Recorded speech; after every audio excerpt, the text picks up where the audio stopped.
The Security Service of Ukraine, SBU, has detained a Russian agent accused of plotting series of terrorist attacks in the country. In a post on Telegram app, the counterintelligence service revealed on Thursday that it detained a 19-year-old Kiev resident accused of planning terrorist attacks in northern Ukraine, including a failed bomb attack targeting a National Guard soldier in capital Kyiv. The Security Service of Ukraine revealed that Russian special services got in touch with the suspect via Telegram channels offering him easy money. In exchange, the suspect was instructed to assemble explosives.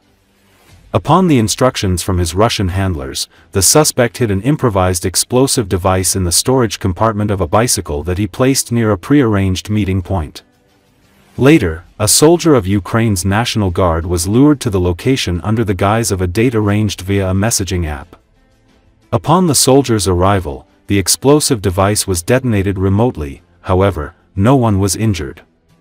After the failed attempt, the suspect was sent to yet another operation in Pryluki in the Chernihiv region. The suspect was then instructed by the Russian handlers to burn a military vehicle, however, was detained by law enforcement officers before carrying out this task. During the arrest, law enforcers found components for making explosives and a mobile phone containing evidence of the communication between the suspect and the Russian intelligence. The suspect is charged under Ukrainian Criminal Code's Article 258 for committing a terrorist act. If convicted, the man will face a prison term of up to 12 years. The operation to detain the suspect was carried out by the SBU, the National Police, jointly with Kyiv City Prosecutor's Office.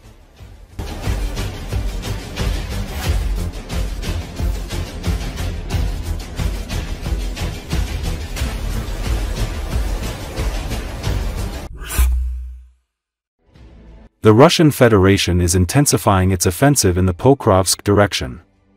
Heavy fighting continues, and defenders are holding back the enemy, according to the operational strategic group Khortytsia.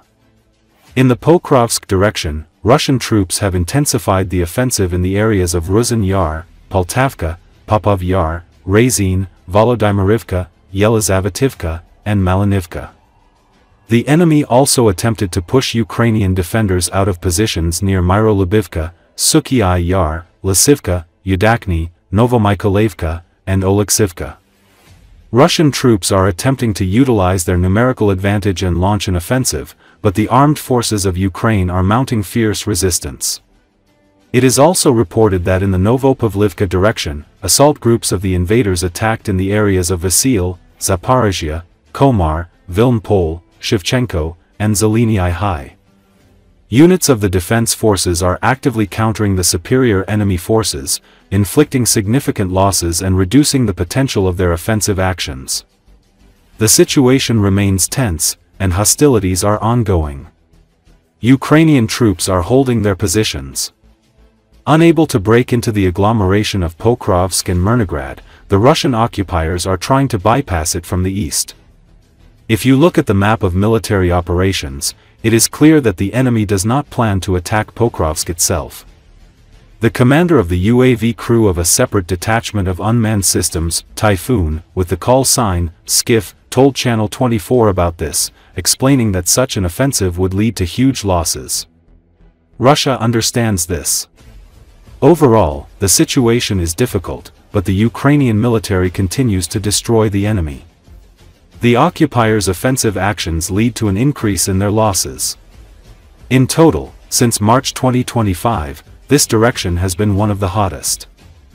About half or a third of all offensive actions take place there. The occupiers want to bypass the city from the east and west. So far, the enemy has managed to create the largest salient in the eastern direction. This threatens the logistics that lead to Pokrovsk, the military man added. Logistics is one of the key elements of the introduction of military operations. Pokrovsk is definitely beyond the enemy's reach, but at the same time, this requires large supplies from the Ukrainian armed forces via the main logistics routes. The enemy is approaching them, which creates a certain danger for logistics. For this, the enemy uses long-range drones, in particular the Molniya and FPV drone. But we cannot talk about total control over logistics. Logistic routes are covered with nets that create obstacles for the enemy, the UAV crew commander said.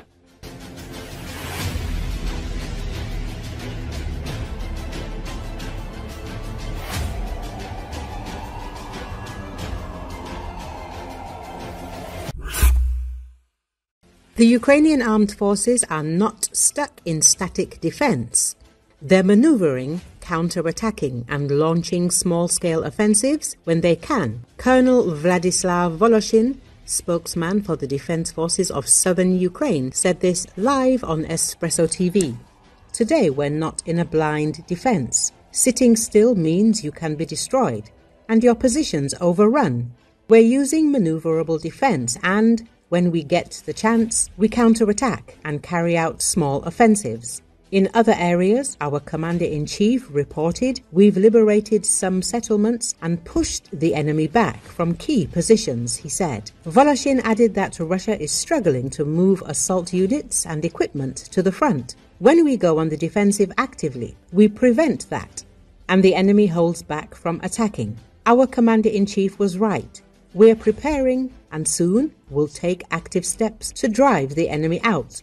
Every soldier in the Ukrainian armed forces and the defense forces wants this, he said. Ukraine's armed forces will not remain stuck in passive defense and are scaling up assault units across the front. Commander-in-Chief of the Armed Forces of Ukraine, General Alexander Syrsky, said. Speaking about the military's plans and priorities, Syrsky stressed that Ukrainian forces will not simply sit back and defend. Of course, we will not remain in deep defense, he said, because it leads nowhere. In the end, it only results in retreat, the loss of troops, and the loss of territory.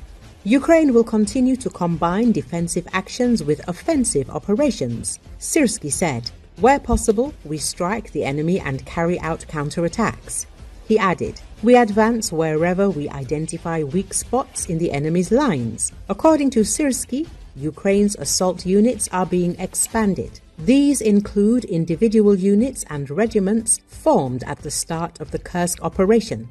He said, referring to Ukraine's recent large-scale cross-border military effort. They're now fighting in the most difficult sectors of the front. Syrsky noted that these assault forces are actively both in areas where Ukraine is advancing and in sectors where Russian troops have made gains and must be stopped, including in Sumy Oblast.